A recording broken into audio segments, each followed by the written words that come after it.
ತಮಿಳುನಾಡಿನ ರಾಜ್ಯದ ವ್ಯಕ್ತಿಯೊಬ್ಬ ತೀವ್ರವಾಗಿ ಹಲ್ಲೆ ಮಾಡಿ ಏನು ಕನ್ನಡಿಗರನ್ನ ಹಾಗೂ ಕರ್ನಾಟಕದ ಆಟೋ ಚಾಲಕರನ್ನ ಅವಮಾನಿಸಿ ನಿಲ್ಲಿಸುತ್ತಾನೆ. ಈ ಮುಂದಿನ ದಿನದಲ್ಲಿ ಯಾವುದೇ ರೀತಿ ಆಟೋ ಚಾಲಕರನ್ನಾಗಲಿ ಭಾಷೆ ಬಗ್ಗೆ ಆಗಲಿ ಯಾವುದೇ ರೀತಿ ಅವಹೇಳನಕಾರಿ ಮಾತನಾಡಬಾರ್ದು ಅಂತ ಇವ್ರಿಗೆ ಎಚ್ಚರಿಕೆ ಸಹ ಕೊಟ್ಟಿರ್ತೀವಿ.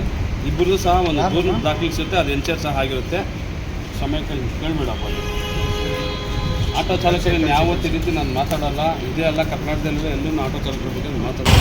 ಜೈ ಭೀಮ್, ನಮ್ಮ ಮುದ್ದಾಯ. ಏನಿವತ್ತು ದಿನ ನಮ್ಮ ಹೊಸಕೋಟೆ ತಾಲೂಕು ಆಸ್ಪತ್ರೆಯಲ್ಲಿ ತೌಸೀಫ್ ಎಂಬ ಒಬ್ಬ ಬಡ ಆಟೋ ಚಾಲಕನಿಗೆ ಇವತ್ತು ದಿನ ನಾವು ಟ್ರೀಟ್ಮೆಂಟ್ ಕೊಡ್ತಿರ್ತೀವಿ. ಕಾರಣ ಏನಂದರೆ ದಿನಾಂಕ 4ನೇ ತಾರೀಕಿನಂದು ಚೀಗಳ್ಳಿ ಗ್ರಾಮದ ಒಂದು ಲೇಔಟ್ ಬಳಿ ಈತನ ಮೇಲೆ ತಮಿಳುನಾಡಿನ ರಾಜ್ಯದ ವ್ಯಕ್ತಿಯೊಬ್ಬ ತೀವ್ರವಾಗಿ ಹಲ್ಲೆ ಮಾಡಿ ಏನು ಕನ್ನಡಿಗರನ್ನ ಹಾಗೂ ಕರ್ನಾಟಕದ ಆಟೋ ಚಾಲಕರನ್ನ ಅವಮಾನಿಸಿ ನಿಲ್ಲಿಸುತ್ತಾನೆ. ಈ ವಿಚಾರವಾಗಿ ನಾವು ದಿನ ಹಲ್ಲೆಗೊಳಪಟ್ಟಿರುವಂಥ ವ್ಯಕ್ತಿಯನ್ನು ಸಾರ್ವಜನಿಕ ಆಸ್ಪತ್ರೆಯಲ್ಲಿ ಚಿಕಿತ್ಸೆ ಮಾಡಿ ಈ ದಿನ ಕಾಡುಗೋಡಿ ಪೊಲೀಸ್ ಠಾಣೆಯಲ್ಲಿ ಈ ವ್ಯಕ್ತಿಗೆ ನ್ಯಾಯ ಒದಗಿಸುವಂತೆ ನಮ್ಮ ಏನು ಸಂಪೂರ್ಣ ಭೀಮ್ ಸೇವಾ ಸಮಿತಿನ ಈ ವ್ಯಕ್ತಿಯ ಬೆನ್ನೆಲುಬಾಗಿ ನಾವು ನಿಂತ್ಕೊಂಡಿದ್ದೀವಿ. ಈ ವ್ಯಕ್ತಿಗೆ ನ್ಯಾಯ ಕೊಡಿಸಲು ನಾವು ಎಚ್ಚರಿಕೆ ಕಾಣ್ತೀವಿ. ಪ್ರತಿಯೊಂದು ದಿನ ಇದೇ ಥರ ಸುದ್ದಿ ಒಂದಲ್ಲ, ಬೆಂಗಳೂರಲ್ಲಿ 1000 ನಡೀತಿದೆ, ಡೈಲಿ 100 ನಡೀತಿದೆ. ಅದಕ್ಕೆಲ್ಲ ಹೊಣೆ ಯಾರು? ಬರೀ ಹೊರ ರಾಜ್ಯದಿಂದ ಬಂದವರಿಗೆ ಸಪೋರ್ಟ್ ಮಾಡಿಕೊಂಡು ರಾಪಿಡೋ ಬೈಕ್ಗಳಿಂದ ದುಡ್ಡು ತಗೊಂಡು ಏನು ಮಾಡ್ತಾ ಇದ್ದೀರ ಅಂದರೆ ನಿಮಗೆ ಒಂದು ಸ್ವಲ್ಪ ಅರಿವಿದೆಯಾ? ಆಟೋ ಚಾಲಕರಿಗೆ ಅನ್ಯಾಯ ಆಗೋದಕ್ಕೆ ಎಲ್ಲೂ ಬಿಡಲ್ಲ, ಎಂದೂ ಬಿಡಲ್ಲ ನಾವು. ಜೈ ಭೀಮ್, ನಮ್ಮ ಮುದ್ದಾಯ.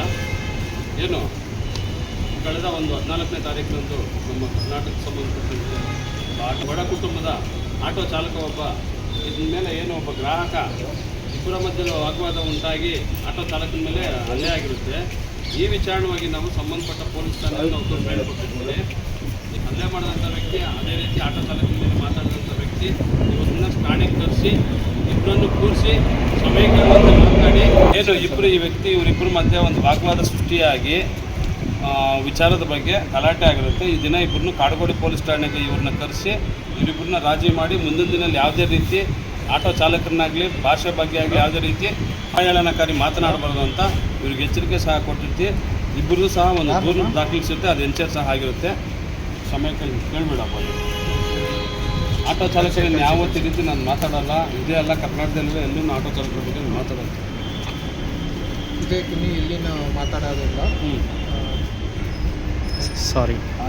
ದೌರ್ಜನ್ಯ ಮಾಡಿ ಆಟೋ ಚಾಲಕರ ಮೇಲೆ ದಬ್ಬಾಡೋದು, ಏನು ಪ್ಯಾಸೆಂಜರು ಈ ಥರ ಮಾಡಿದಾಗ ನಾವು ಬಂದು ಇಲ್ಲಿ ಕಂಪ್ಲೇಂಟ್ ಕೇಳಿದಾಗ ಅವ್ರನ್ನ ಸತ್ಯಾಸತ್ಯತೆ ಈಚೆ ಬಂದು ತಪ್ಪು ಕ್ಷಮೆ ಕೇಳ್ತಾ ಇದ್ದಾರೆ. ಇವತ್ತು ಅಷ್ಟೇ ಆಗಿರೋದು. ಮತ್ತು ಯಾವುದೇ ರೀತಿ ಮುಂದಿನ ದಿನದಲ್ಲಿ ಇವರು ಚಾಲಕರ ಮೇಲೆ ಆಗಲಿ ನಾಡು ನುಡಿ ಜಲದ ಬಗ್ಗೆ ಯಾವುದೇ ರೀತಿ ಪರರಾಜ್ಯ ಬಂದಿರೋರು ಈ ಥರ ಮಾತಾಡೋ ಮುಂದೆ ಸಮಯ ಹಚ್ಚಿರ್ತದೆ. ಅದೇ ರೀತಿ ನಮ್ಮ ಚಾಲಕರ ಪರವಾಗಿಂದ ಯಾವುದೇ ರೀತಿ ಬರುವಂತಹ ಯಾರ ಹತ್ರನವರು ಬೇರೆ ರೀತಿ ವರ್ತನೆ ಮಾಡಿರೋದೆಲ್ಲ ಆಗೋದು ಇರೋದಿಲ್ಲ. ಸೌಜನ್ಯವಾಗಿ ಅವರು ನಡ್ಕೊಂಡಿರ್ತಾರೆ. ಮುಂದಿನ ದಿನದಲ್ಲಿ ಯಾರೇ ಆಗಲಿ ಸಾರ್ವಜನಿಕರು ಆಟೋ ಹತ್ತಿ ಬರೋವಾಗ ಇವತ್ತು ದಿನ ನಾವು 24/7 ನಾವು ಸೇಫ್ಟಿಯಾಗಿ ಹೆಣ್ಮಕ್ಳಾಗಲಿ ಪ್ರತಿಯೊಬ್ಬರು ಓಡಾಡಬೇಕಂತ ನೇರ ಕಾರಣ ಇವತ್ತು ದಿನ ಆಟೋ ಚಾಲಕರಾಗಿರ್ತಾರೆ. ಅವ್ರನ್ನ ನಾವು ರೆಸ್ಪೆಕ್ಟ್ ಜಾಸ್ತಿ ಕೊಡಬೇಕು, ಅವ್ರನ್ನ ಗೌರವ ಕೊಡಬೇಕು. ಅಂಥದ್ರಲ್ಲಿ ಅವ್ರ ಕುಟುಂಬದ ರಾತ್ರಿ ಆಗಿ ಕೆಲಸ ಮಾಡೋರು ಅವ್ರ ಮೇಲೆ ದೌರ್ಜನ್ಯ ದಬ್ಬಾಳಿಕೆ ಅವಹೇಳನಕಾರಿ ಮಾತಾಡೋದು ಇದು ಕಾನೂನು ಬಾಹಿರ ಮತ್ತು ಇದು ಒಂದು ಹೋರಾಟದ ಬಿಸಿಗುಡಿಸುವಂತಹ ಮಾತುಗಳಾಗಿರುತ್ತೆ. ಜನ ಇಷ್ಟೆಲ್ಲ ಹೇಳಿ ಇವ್ರು ಇವತ್ತು ದಿನ ಬಂದು ಇಲ್ಲಿ ಕ್ಷಮೆ ಯಾಚಿಸ್ತೇನೆ.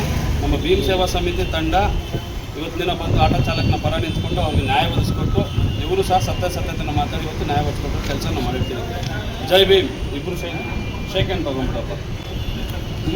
ಓಕೆನಾ?